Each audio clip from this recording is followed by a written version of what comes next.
From LPM, Louisville Public Media. Support for this podcast comes from LG&E, with a reminder that the warning signs of a gas leak are the smell of rotten eggs, dead plants near healthy plants, or a hissing sound. Leave immediately and call 911. More gas safety tips at lge-ku.com/gas safety. For adults with Crohn's disease or ulcerative colitis symptoms, every choice matters. Tremfya offers self-injection or intravenous infusion from the start. Tremfya is administered as injections under the skin or infusions through a vein every 4 weeks, followed by injections under the skin every 4 or 8 weeks. If your doctor decides that you can self-inject Tremfya, proper training is required. Tremfya is a prescription medicine used to treat adults with moderately to severely active Crohn's disease and adults with moderately to severely active ulcerative colitis. Serious allergic reactions and increased risk of infections and liver problems may occur. Before treatment, your doctor should check you for infections and tuberculosis. Tell your doctor if you have an infection, flu-like symptoms, or if you need a vaccine. Explore what's possible. Ask your doctor about Tremfya today. Call 1-800-526-7736 to learn more, or visit tremfyaradio.com.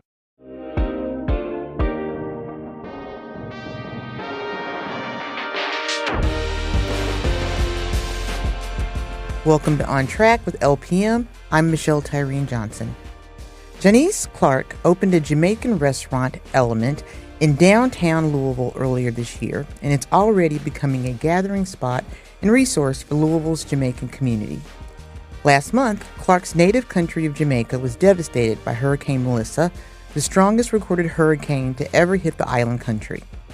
I talked with her about how she came to start the restaurant and how she's raising money and collecting non-perishable food and new and gently used clothes to send to Jamaica as part of the recovery. Well, I have a Jamaican, let me put the word authentic, Jamaican restaurant that is located on the corner of 3rd and Broadway. That's 707 South 3rd Street. We opened this year. In April. We serve everything Jamaican. So if you're looking for oxtail and curry goat and jerk chicken and rice and peas and all the good stuff that is usually Jamaican food, then we have it. Did you always want to be a restaurateur?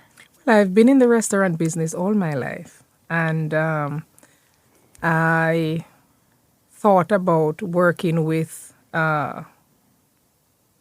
in the restaurant business, in hotel industry, since I was a teenager. And actually, that is what I went to college for. But when I left college, I never did hotels. I ended up in fast food.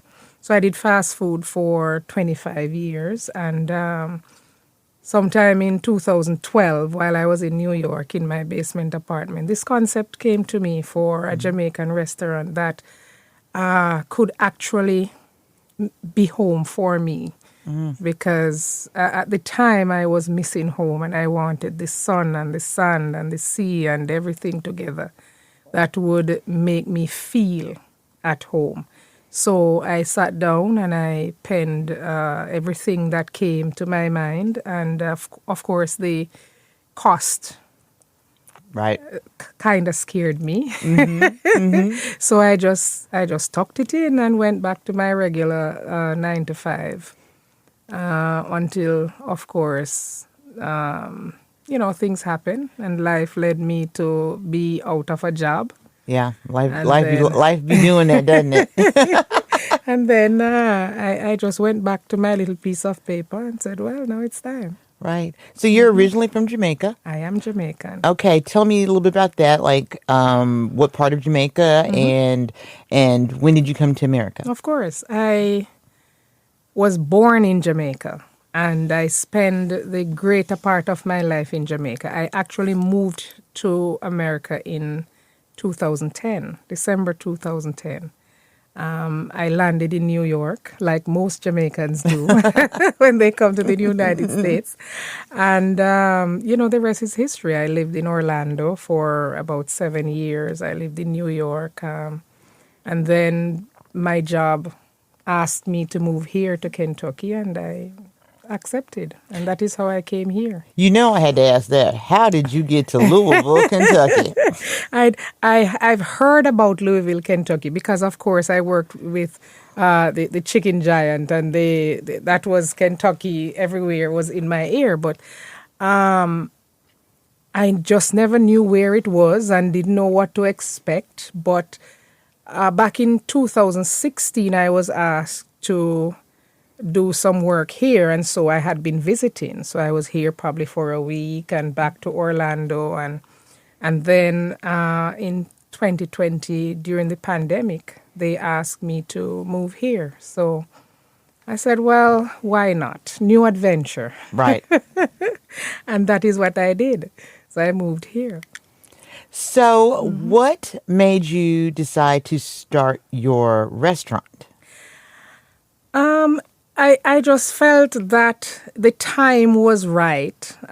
Since I was, the only thing that was holding me back from starting was because I was addicted to the job. You know, you're getting a salary, it was decent, and all the benefits that came with it, and then, you know, you get addicted to that. But then it didn't work out as planned. And I was here. And for a moment, I thought about going back to Orlando or going back to Jamaica. And then, you know, I just did not get that drive to do it. So after, you know, thinking about where do I go, what do, I said, well, I've had a plan that was on paper, tucked away somewhere. Let me just do this. And that is how I started looking for a place where I could have the restaurant and so forth, and everything slowly fell into place. I love that, and that's from a plan you wrote in 2012. Oh yeah. So, have you found a pretty strong Jamaican community here in Louisville? I have, and that was something that was very new to me. I've lived here since 2020, and I've only met probably one or two other Jamaicans here during those, I'd say about a 5-year period. So I did not know at the time that there was a Jamaican community here, but I had faith that if I did what I think I could do, prepare good food, then, you know, people will come, because I do know that people know about Jamaica, people love Jamaica. And so I thought about selling my culture, what I know about the place that I love so much. So that is what I did. I stepped out in faith, and then when I opened the restaurant, I saw Jamaicans coming, and I couldn't believe that there were so many Jamaicans living here in Louisville. That must have been really surreal. Oh, it was. My heart was glad because Yes. I found my people.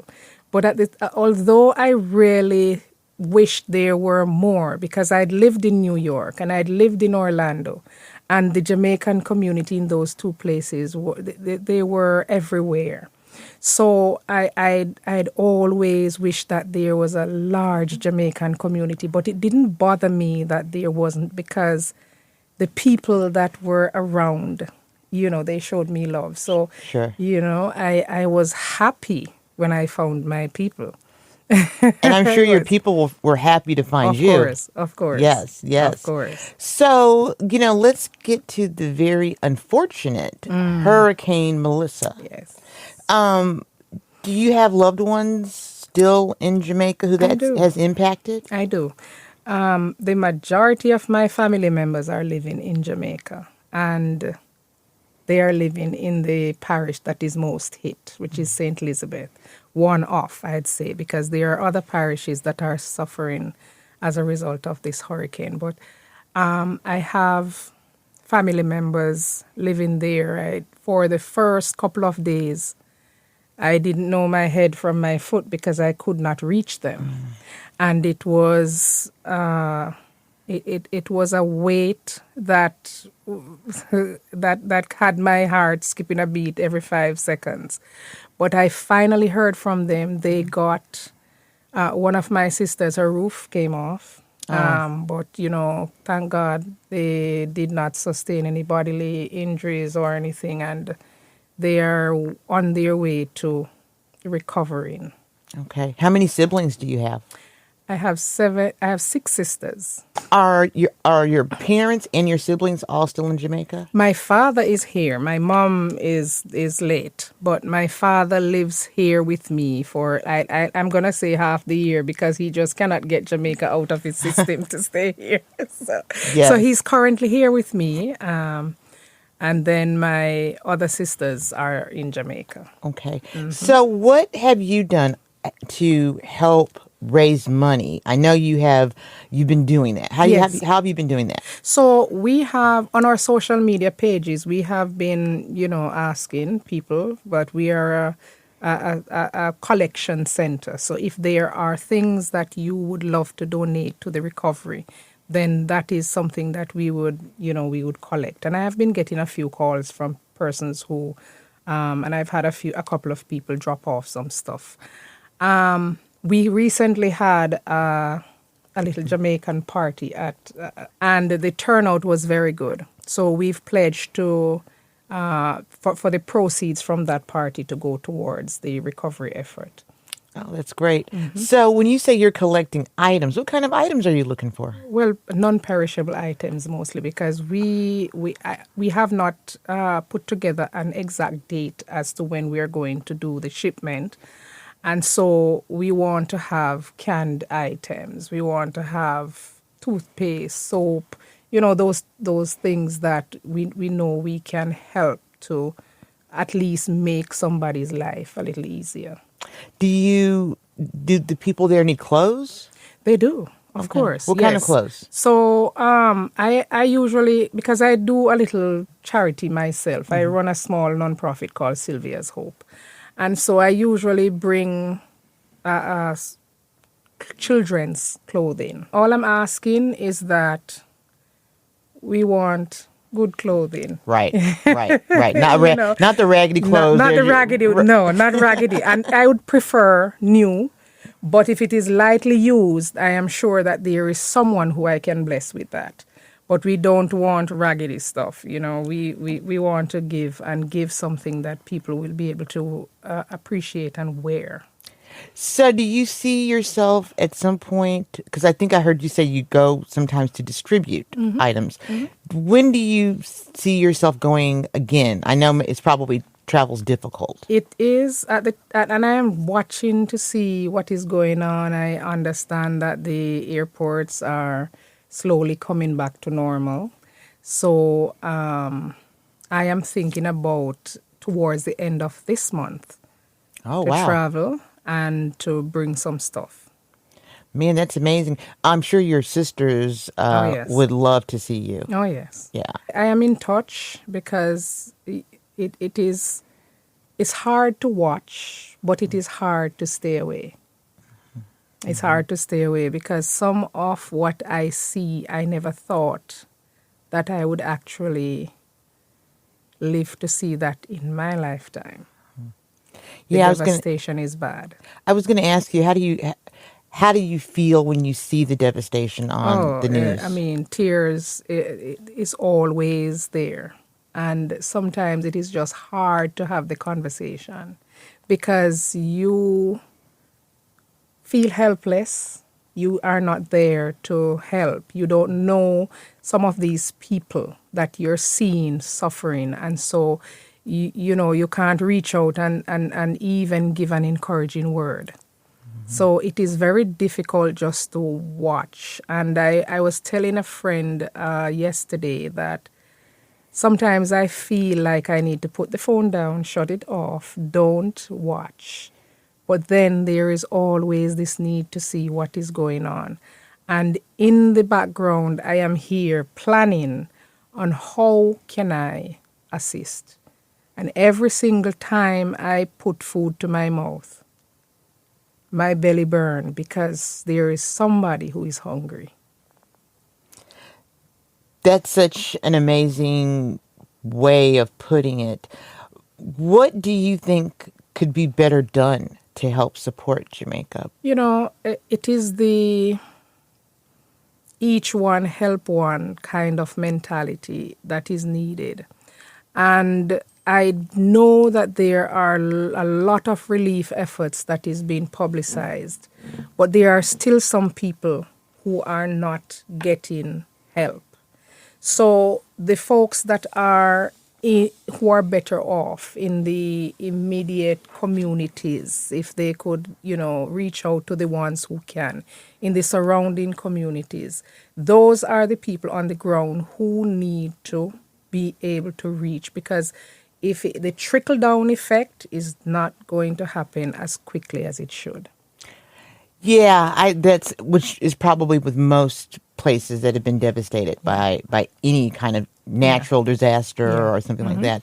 I know that Jamaica is a big tourist industry. Do you have any thoughts about when you think that will return and how you think it might help rebuild? Yes, because there are a lot of people, especially on the coast, who depend on tourist arrivals for their bread and butter. I see that the hotels are slowly reopening. Some of them are going to take longer because of the level of damage that was done to them. The people who are dependent on that industry, if it could open yesterday, they would be happy. And I think there is a drive, there is a push to do that because of the amount of people that depend on the hotel, this tourism industry for their survival. But unfortunately, because the damage to some areas, it was so extensive that there has to be a wait. I have an employee who have worked in the tourism industry for quite a while, and he was just talking to me yesterday about some people from his community, that's Hanover, who are just waiting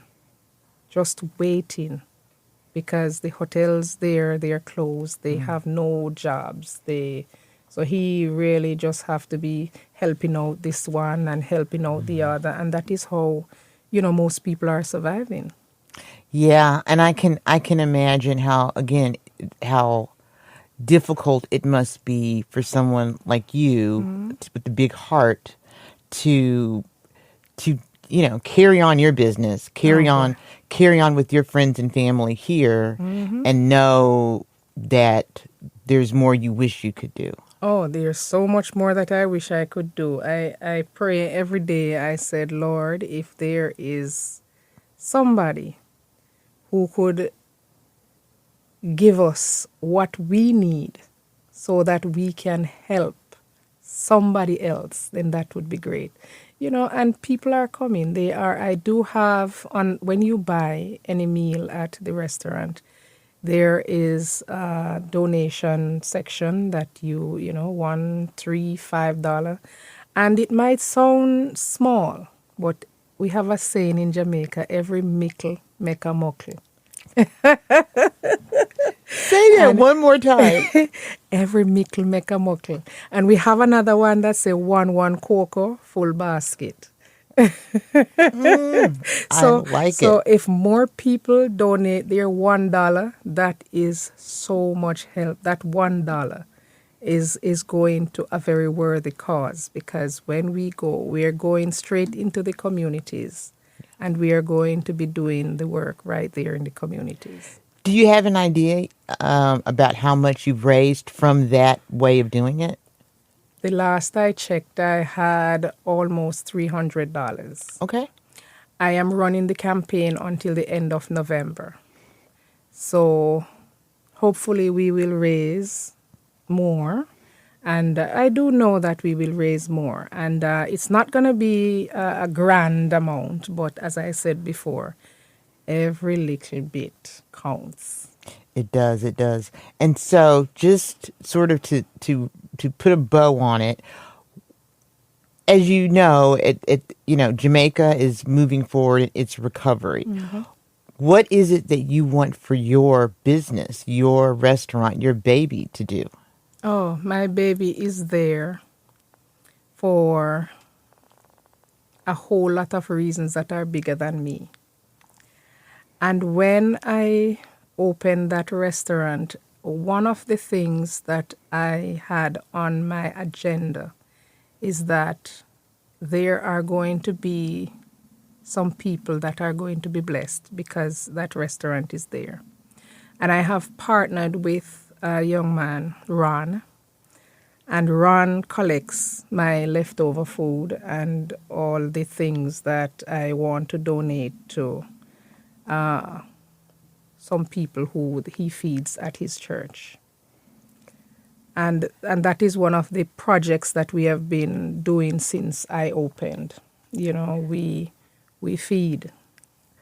I love to hear that. Yeah. I do. That's great. You seem to be someone who gets the circle and how that goes. Well, Janice, thank you so much for your time and for all that you do. Thank you so much. My pleasure. On Track is produced by Louisville Public Media. Our production team includes Aisha Jaffer, Laura Ellis, and me, with assistance from Alex Biscardi. Our music is by Kojin Toshiro. Find more at LouisvilleOnTrack.org. Thanks for listening.